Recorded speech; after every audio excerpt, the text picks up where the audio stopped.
నమస్తే, welcome to Sohan car Suchitra. ఈ రోజు మీరు చూస్తున్నటువంటి vehicle Maruti Suzuki Baleno alpha variant model 2022 single owner showroom track. Insurance కూడా అవైలబుల్ ఉంది. దీనికి ప్రైస్ పరంగా చూస్తే కస్టమర్ ఎక్స్పెక్ట్ చేస్తున్నటువంటి ప్రైస్ 7,30,000. ప్రైస్ లైట్ గా నెగోషియబుల్ అవుతుంది. మీరు ఈ వెహికల్ ఫైనాన్స్ చేయించుకుంటే 5 లక్షల నుంచి 6 లక్షల మధ్యలో ఫైనాన్స్ వస్తుంది. డిపెండ్స్ అపాన్ మీ క్రెడిట్ అండ్ సిబిల్. వెహికల్ చూద్దాం రండి. Tyres front and rear 80%. Leather black with dashboard colour combination.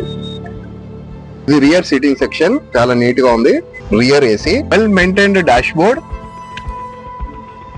Inbuilt system with 360 camera, climate control AC, manual transmission, steering control cruise, central locking and power windows with put start button and auto RV mirror adjustments. Complete 360 లో కూడా ఇక్కడ కూడా scratch less condition లో vehicle ఉంది. Further details కోసం కింద scroll అవుతున్నటువంటి number కి కాల్ చేయండి. మీరు ఒక మంచి వెహికల్ చూస్తున్నారా? సోహన్ కార్స్ సోషల్ మీడియాని ఫాలో కండి. నమస్తే.